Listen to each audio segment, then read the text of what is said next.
여러분, 모든 사람은 자신이 누구냐에 따라서 그 행동이 결정됩니다. 군인은 군인으로서 총소리 연습을 하고 그에 맞는 여러 가지 훈련을 하게 되는 것입니다.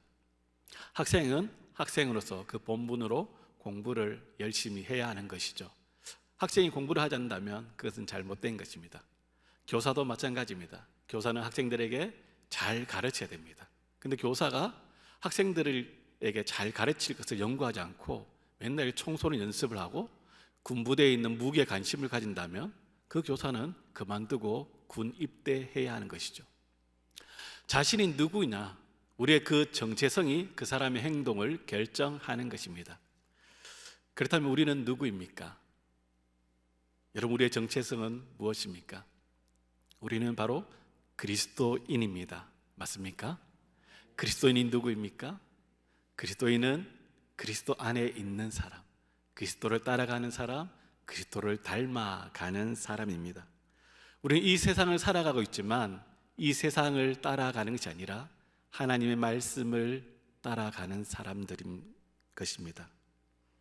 그런데 우리 이 땅에서 그리스도인답게 살려면 뭔가 불편하고 힘이 든다는 것입니다. 왜냐하면 이 세상의 방식과 맞지 않기 때문입니다. 세상과 늘 부딪히고 힘들고 불편한 것입니다. 우리 주님도 이 땅에 오셨을 때에 수많은 사람들로부터 미움을 당하고 박해를 받은 것입니다. 그렇기 때문에 오늘날 우리가 이 땅 가운데 그리스도인으로 살아갈 때 우리에게 힘들고 어려운 일이 온다면 그것은 당연한 것입니다. 오늘 본문에 나타난 예레미야도 마찬가지입니다. 하나님께서 선지자로 부르셨고 선지자로서 그 맡은 일들을 감당할 때 힘들고 어려웠습니다. 오늘 예레미야는 너무 힘들고 고통스러워서 하나님 앞에 탄식을 하고 있습니다. 우리가 읽었던 15장 10절부터 21절까지는 예레미야의 탄식이 두 번 나타납니다. 10절부터 14절까지 첫 번째 예레미야 탄식이 나오고 하나님의 응답이 있고 15절부터 21절까지 예레미야 또 하나님께 탄식을 하고 하나님의 그 응답이 나타나 있습니다.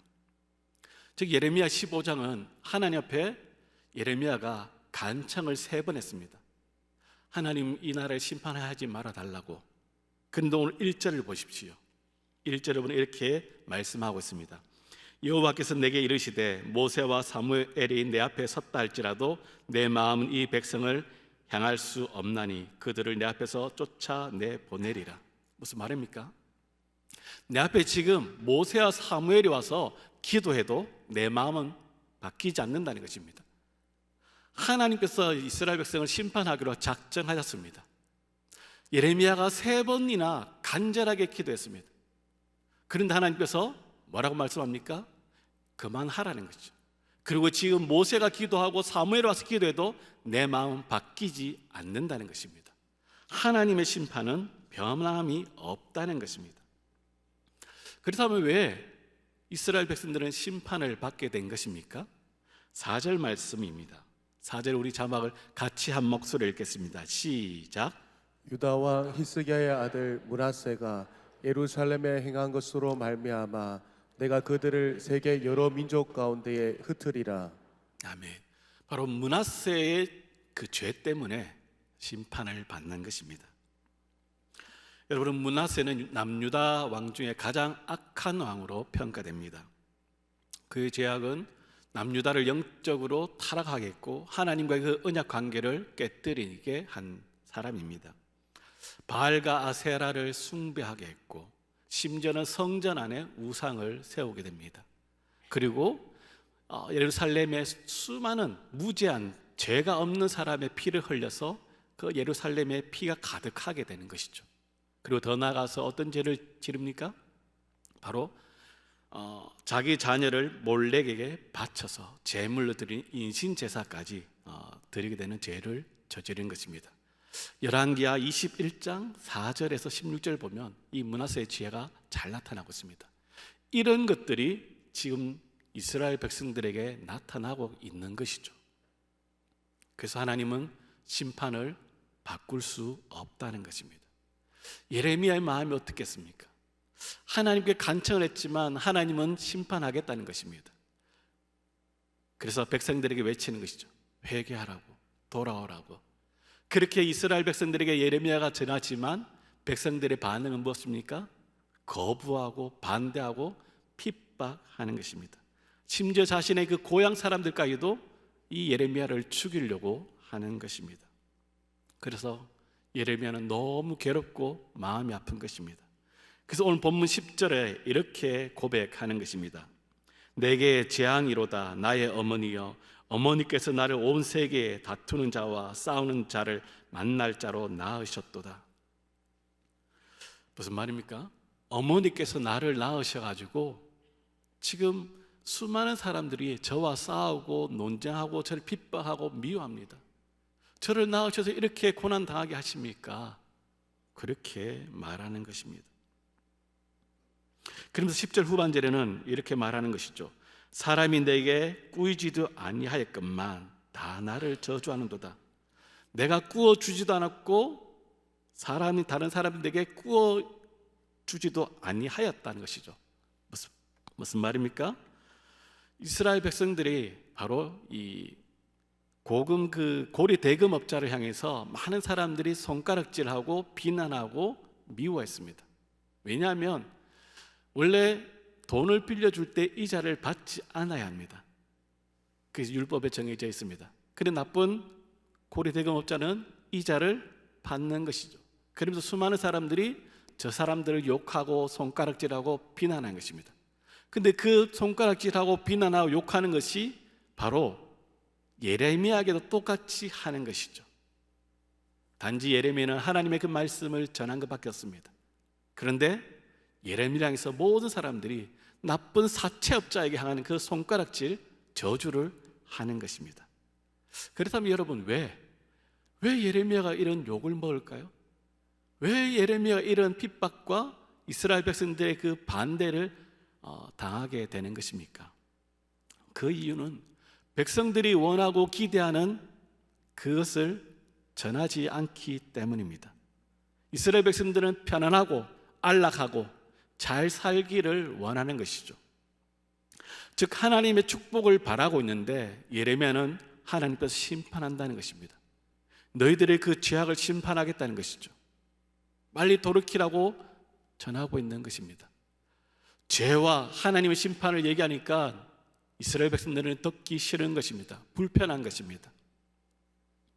만약에 예레미야 선지자가 그들의 그 입맛에 맞는 말, 그들이 원하는 것, 부귀영화를 선포하고 지금 아무런 문제가 없습니다. 잘 살고 있습니다. 앞으로도 이렇게 쭉 살면 됩니다. 이런 말을 했다면 어땠을까요? 많은 사람들이 환영했을 것입니다. 핍박을 받지 않을 것입니다. 여러분, 내가 열심히 주님의 말씀을 전하고 주의 일을 했지만 내가 생각하지 않는 다른 결과로 인해서 낙심하고 절망하게 되는 경험이 없습니까? 열심히 나는 주의 일을 했는데 주위 사람들이 손가락질 당하고 비난하고 험담한 적이 없습니까? 저는 대학교 때 예수님 인격적으로 만나고 조금 나름 열심히 신앙생활을 했습니다.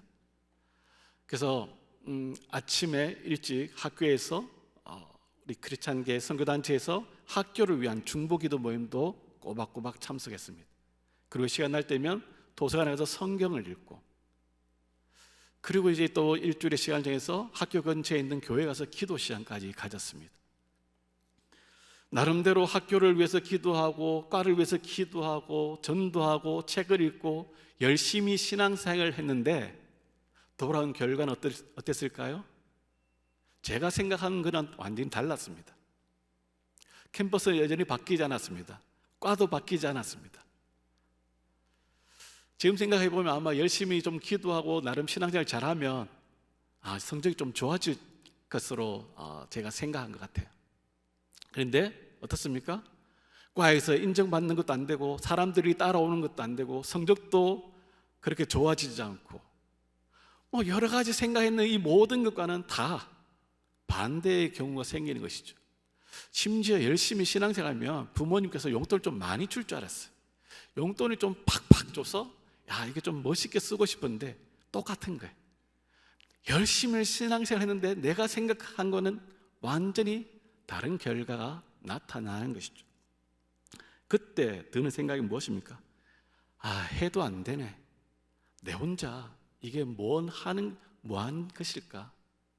내 혼자 굳이 이렇게 욕먹고 사람들 손가락질 당하면서 굳이 이렇게 살 필요가 있을까? 이런 생각이 드는 것이죠. 주위에 돕는 사람도 없고 기도해도 여전히 바뀌지 않고, 이거 마치 계란으로 바위치는 것과 같다, 이런 생각이 드는 것입니다. 여러분 요즘도 그렇지 않습니까?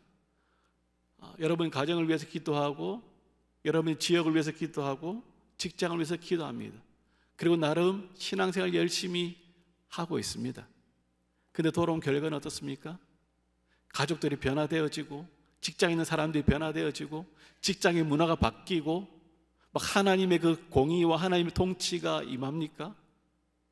아니죠. 여전히 세상 쪽으로 흘러간다는 것이죠. 그래서 과연 내가 이런 싸움을 혼자 계속 해야 되나, 이런 생각이 드는 것입니다. 내가 더욱더 몸부림칠수록 어떻습니까? 세상의 저항이 더 강하게 나에게 오는 것입니다. 저도 마찬가지였습니다. 사람들이 수근거리고 손가락질하고 욕먹으면서 굳이 내가 뭐라고 내가 이렇게 할 필요가 있을까? 그만하고 싶다, 이런 생각이 드는 것이죠. 여러분 혹시 안시성 영화를 보신 적 있습니까? 2018년에 상영된 영화인데요, 포스터를 보면 아실 겁니다. 조인성이라는 배우가 주인공이었는데요, 이 영화의 배경은 이렇습니다. 645년에 당나라 태종과 고구려 안시성과의 전쟁을 그리고 있습니다. 근데 이 당나라 태종이 워낙 군사들이 많고 힘이 셌죠. 그래서 고구려를 아예 점령하려고 계획을 갖고 있었습니다. 조만간 평양성을 함락시키고 고구려를 집어먹자. 근데 이 평양성을 치러 가기 위해서는 반드시 이 안시성을 거쳐야 하는 것이죠. 그래서 안시성은 너무 작고 해서 저거는 소위 말해서 식은 죽먹기라고 생각한 것입니다. 안시성에서 있는 전투가 일어나는데요, 안시성에 있는 군사는 몇 명일까요? 5천 명입니다. 그리고 당나라 태종에 있는 그 군사는 20만 명입니다. 이해가 되십니까? 20만 명과 5천 명, 5만도 아닙니다. 5천 명과 20만의 싸움이죠. 여러분 눈에 보이는 결과가 뻔하지 않겠습니까?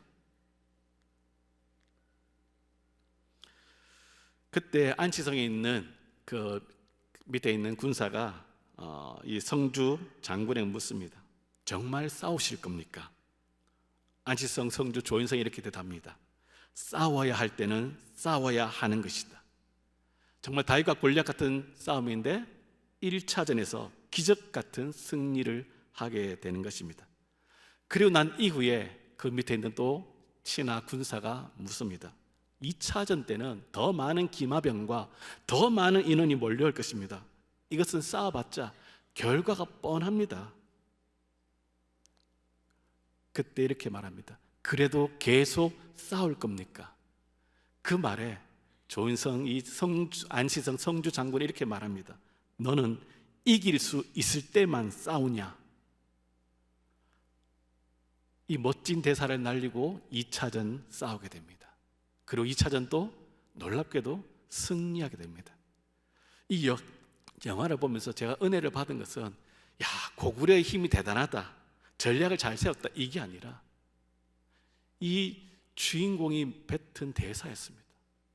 너는 이길 수 있는 싸움만 싸우냐? 그들의 뒤에는 그들의 가족과 그들의 삶의 터전이 있습니다. 그것을 지키기 위해서는 반드시 싸워야 하는 것입니다. 우리의 삶도 마찬가지라는 것이죠. 이것을 보고 이길 수 있는 싸움이고, 이것은 인간적인 생각으로 봤을 때 도저히 지는 게임인데, 회피하고 싶고 그만두고 싶은 싸움인데 그래도 해야 되느냐? 하나님께서 저에게 이렇게 말씀하는 것 같았습니다. 거대한 세상 속에서 수많은 대적들이 나를 위협하고 유혹하고 핍박할지라도, 주위에 사람들이 없을지라도 하나님을 위해서 싸워야 한다. 복음을 위해서 누군가는 싸워야 한다. 그리스도인은 거대한 세상과 맞서 싸워야 하는 것입니다. 설령 내 주위에 아무도 없을지라도, 나 혼자서라도 힘들어도 영적인 전쟁을 치러야 하는 것입니다. 그러면서 이제 하나님께서 예레미야에게, 지치고 피곤한 예레미야에게 응답하십니다. 11절입니다. 11절을 같이 읽도록 하겠습니다. 시작. 여호와께서 이르시되 내가 진실로 너를 강하게 할 것이요 너에게 복을 받게 할 것이며 내가 진실로 내 원수로 재앙과 환난할 때에 내게 간구하게 하리라. 하나님께서 예레미야에게 뭐라고 말씀합니까? 너를 강하게 할 것이다. 근데 이 진실로 이 단어, 이것을 반드시라로 바꿔 읽으면 이 문장이 더 의미가 풍성해지고 선명해집니다. 하나님의 의지가 담겨 있는 것이죠. 내가 너를 반드시 강하게 하게 할 것이다. 내가 너에게 반드시 복을 주겠다.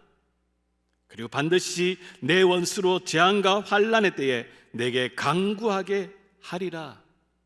하나님의 그 의지가 담겨 있는 것입니다. 지금 예레미야는 이스라엘 백성들의 거부와 반대와 핍박으로 인해서 마음이 낙심되어 있습니다.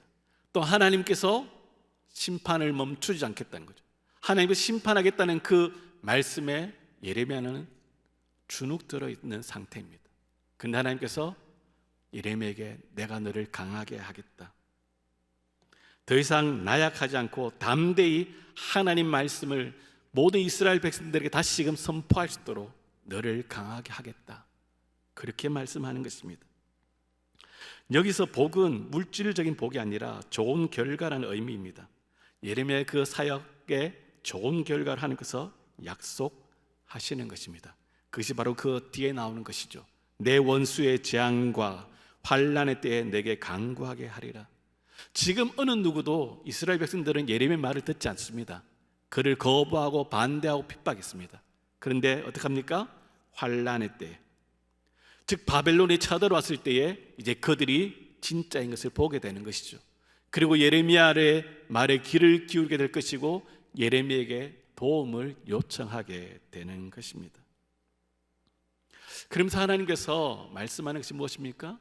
19절을 보시면 하나님께서 예레미야에게 다시금 돌아오라는 것이죠. 지금 예레미야는 백성들의 그 반응과 하나님께서 심판하시겠다는 그 말씀에 마음이 힘들고 괴로워서 지금 아무것도 안 하고 있는 상황이죠. 답답함을 토로하고 있는 것입니다. 그래서 하나님께서 예레미야에게 다시금 돌아오라는 것이죠.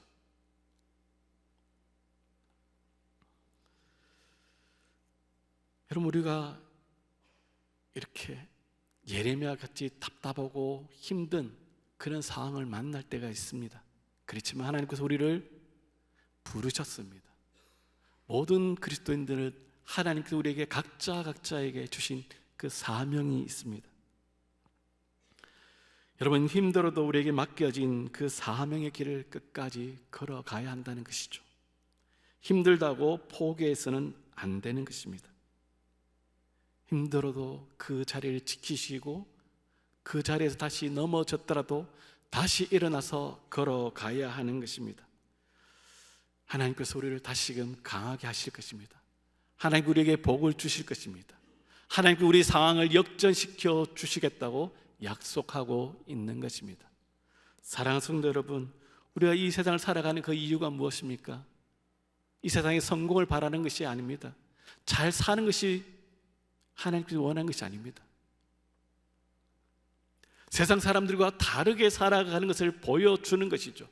우리를 통해서 하나님의 그 은혜와 사랑을 흘려보내야 하는 것이죠. 세상의 방식대로 살아가는 것이 아니라 하나님의 그 말씀을 붙잡고 살아가는 것을 보여주는 것입니다. 거룩하게 살아가는 것이죠. 구별된 삶을 살아가는 것입니다. 우리의 삶의 현장에서 하나님께서 우리 예레미야처럼 선지자로, 목회자로, 선교사로 다 부르는 것이 아닙니다. 우리 각자의 부르심이 있습니다. 우리 각자에게 주신 그 사명이 있습니다. 여러분, 그리스도인답게 사는 거 힘듭니다. 주저하고 싶습니다. 내려놓고 싶습니다. 근데 하나님은 끝까지 다시 일어나서 그 길을 걸어가라고 말씀하고 있는 것입니다. 오늘 하나님께서 지치고 힘든 예레미야를 위로해 주시고 다시금 그 선지자의 길로 돌아오라고 말씀하고 있는 것입니다. 오늘 15절부터 21절까지는 예레미야의 두 번째 탄식이 나타나고 있습니다. 15절을 같이 읽도록 하겠습니다. 시작. 여호와여, 주께서 아시오니 원하건대 주는 나를 기억하시며 돌보시사 나를 박해하는 자에게 보복하시고 주의 오래 참으심으로 말미암아 나로 멸망하지 아니하게 하옵시며 주를 위하여 내가 부끄럼 당하는 줄을 아시옵소서. 계속해서 예레미야 탄식이 이어집니다. 나를 기억해 주십시오. 나를 박해하는 자에게 보복해 주십시오. 나를 멸망하지 않게 해 주십시오. 주를 위해 내가 부끄러움을 당하는 줄을 아시옵소서. 이것은 자신의 그 상황을 살펴달라는 것입니다.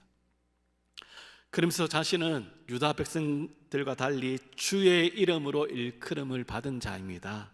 저는 선지자로 부름을 받았고 하나님의 그 말씀을 음식처럼 여기며 기쁘고 즐겁게 받았습니다. 그런데 지금 현실은 너무나 고통스럽고 괴롭습니다. 자신이 지금 조롱거리가 되었고 기쁨을 빼앗겼으며 고통이 끝없이 이어지고 있다고 고백하는 것입니다. 탄식의 이 절정이 18절에 나타나고 있습니다. 18절을 한 번 더 제가 읽도록 하겠습니다. 나의 고통이 계속하며 상처가 중하여 낫지 아니하면 어찌 됨이니까? 주께서는 내게 대하여 물이 말라서 속이는 시인의 같으시리까? 예레미야의 그 마음이 계속 고통 가운데 있는 것이죠. 아픔이 끊이지 않는 것입니다. 그러면서 하나님을 향해서 주께서는 내게 대하여 물이 말라서 속이는 시내와 같으시리까? 이스라엘 사람들에게는 잘 알려진 구절입니다. 우기에는 물이 풍부하게 잘 흐릅니다. 그런데 건기에는 어떻습니까? 건기에는 물이 말라서 물이 드문드문 없습니다. 우리가 겉으로 볼 때는 사막의 오아시스인 줄 알고 물이 있는 줄 알고 갔는데 물이 없다는 거죠. 야, 이거 속았구나. 그런 표현인 것이죠. 마치 예레미야가 하나님을 향해서 이렇게 고백하는 거예요. 하나님, 저 당신께 속았습니다. 어떻게 이런 일이 있을 수 있습니까? 그 표현입니다. 예레미야는 하나님의 그 부름을 받고 맡은 사명대로 그 말씀을 전했습니다. 근데 자신에게 돌아온 것은 고난이고 핍박이었습니다. 그리고 자신의 처지가 나아지기보다 더 악화된 것입니다. 그리고 하나님은 자신에게 아무런 도움을 주지 않고 가만히 있는 것처럼 느껴지는 것입니다. 그래서 예레미야는 하나님께 호소하는 것입니다. 하나님, 하나님께서 능력의 손을 펼치셔서 구원해 주십시오. 이렇게 말씀하고 있는 것입니다. 19절에서 21절은 바로 하나님의 응답입니다. 하나님의 응답. 19절을 보시면 이렇게 말씀하고 있습니다.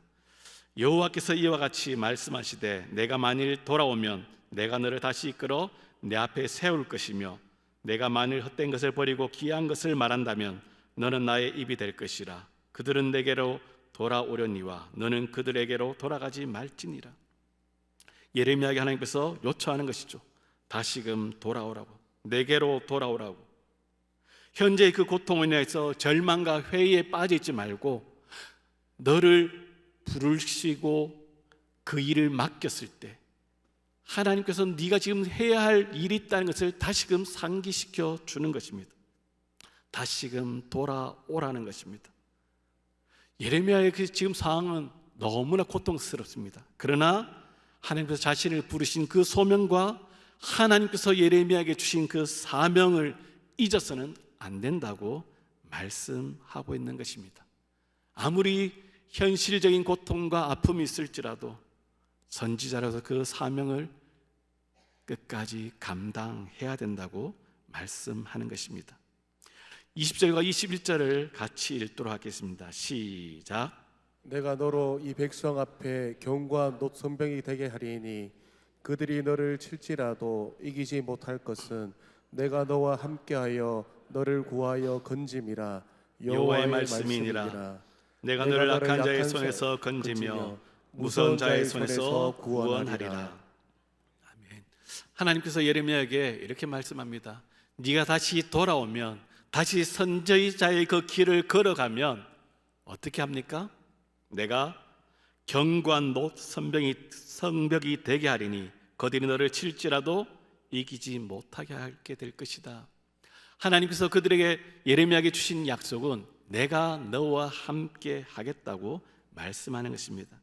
이것은 1장 18절과 19절에 예레미야를 불렀을 때, 소명받았을 때 주신 그 약속의 말씀과 동일한 것입니다.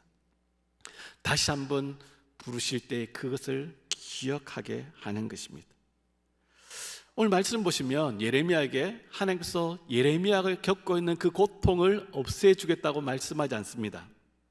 상황은 여전히 바뀌지 않습니다. 예레미야가 다시 선지자의 길로 나아갈 때 백성들은 여전히 반대하고 거부하고 핍박을 하게 될 것입니다. 그런데 하나님께서 예레미야와 함께 해주셔서 그들이 능히 너를 이기지 못하도록 하겠다고 약속하고 있는 것입니다. 다시 사명자의 길을 걸어갈 때 하나님께서 우리에게 약속하는 것이 있습니다. 그것은 바로 내가 너와 함께 하겠다. 하나님이 우리와 함께 하심으로 인해서 우리의 삶의 그 모든 것은 이것으로 충분한 것이죠. 여러분, 시편에 보시면 다윗이 여러 가지 일들에서 많은 환난을 당합니다. 시편 3편에 보시면 부제가 압살롬을 피할 때 지은 시라고 되어 있습니다. 다윗이 당시에 수많은 대적들로 인해서 피해 다니는 상황입니다. 그리고 수많은 군사들이 다윗을 잡아 죽이려고 하는 것이죠. 그런데 중앙에 보시면 이렇게 다윗이 고백합니다. 천만인이 나를 애워싸 진친다 해도 나는 두려워하지 아니하리이다. 이렇게 바뀐 이유가 있습니다. 그 앞에 보면 여호와는 나의 방패시요 나의 영광이시요 나의 머리를 드시는 자인이다. 이렇게 고백합니다. 즉 눈앞에 있는 군사들이 자신을 죽이려고 혈안에 되어 있는데 눈앞에 있는 수많은 군사들이 아니라 하나님이 나와 함께 하심을 느끼는 순간, 하나님이 나와 함께 하심을 확신하는 순간 대적들이 두렵지 않다는 거예요. 상황 아무런 문제가 풀리지 않았습니다. 그럼에도 불구하고 두려워하지 않고 무서워하지 않는 것이죠. 왜요? 하나님이 나와 함께 하시기 때문에. 수많은 사람들이 칼과 창으로 나를 찌른다 할지라도 그 하나님이 나의 방패가 되어 주신다. 지금 내가 쫓기고 있고 수치스러운 삶을 살아가고 있지만 하나님은 반드시 내 머리를 들게 해 주시는 분이시다. 하나님은 내 인생을 바꾸시고 역전시켜 주시고 회복시켜 주심을 믿는 그 믿음을 가질 때 다시 일어서게 되는 것이죠. 사랑하는 성도 여러분, 우리도 마찬가지입니다. 우리가 이 사명의 길을 걸어갈 때 힘이 듭니다. 그런데 하나님이 우리와 함께 하시겠다고 약속하고 있습니다. 환경은 바뀌지 않습니다. 갑자기 사람들이 변화될까요? 아니요. 더 우리를 못 살게 굴 수도 있습니다. 힘들게 할 수도 있습니다. 그런데 하나님께서 내가 너와 함께 하겠다, 임마누엘의 하나님이 되어 주시겠다고 약속하는 것입니다. 임마누엘의 그 하나님이 우리를 지키시고 우리를 보호하시고 우리를 인도해 주시겠다고 약속하고 있습니다. 우리의 앞날 가운데, 앞으로의 그 모든 일들 가운데 우리가 생각대로 되어지는 일이 있을까요? 그렇지 않습니다. 내가 생각하는 데 되어지지 않습니다. 어떠한 일들이 일어날지 모릅니다. 그러나 하나님이 우리와 함께 하시면 그 모든 상황과 순간에도 이길 수 있는 것입니다. 또 한 가지, 우리가 힘들어도 이 사명 길을 갈 수 있는 이유는 바로 옆에 있는 믿음의 동력자입니다. 우리 옆에 있는 분들 얼굴 한번 보실래요? 듬직하지 않습니까? 믿을만 하지 않습니까? 우리 전도서 4장 12절에 이렇게 말씀하고 있습니다. 우리 한번 읽겠습니다. 다 같이 읽겠습니다. 시작. 한 사람이면 패하겠거니와 두 사람이면 맞설 수 있나니 세 겹줄은 쉽게 끊어지지 아니하리라. 옆에 있는 동력자가 우리가 낙심하고 절망하고 넘어졌을 때 우리의 손을 잡아줄 수 있는 것입니다. 옆에 있는 동력자의 그 기도로 오늘도 내가 이 믿음의 길을 걸어가는 것이죠. 여러분, 혼자서는 이 길을 걸어가기 힘듭니다. 여러분, 군대에서 그 야간 행군을 합니다. 남자들은 아시겠지만 저도 했지만 저 혼자 행군하라면 절대 못합니다. 할 수도 없고. 근데 할 수 있는 이유가 무엇입니까? 약한 사람도 군장을 메고 다 가요. 왜요? 옆에 있는 같은 군인들이 있기 때문에, 전우들이 있으니까 같이 가는 거예요. 여러분, 내 혼자 이 신앙의 길, 믿음의 길을 갈 수 있다고 생각하지 마십시오. 옆에 있는 사람들이 있기 때문에 내가 넘어지지 않는 것이죠. 바라기는 옆에 있는 우리 지체들의 손을 잡고 이 사명의 길을 끝까지 걸어가는 우리 모든 범목의 성도들 될 수 있기를 주의 이름으로 축원드립니다.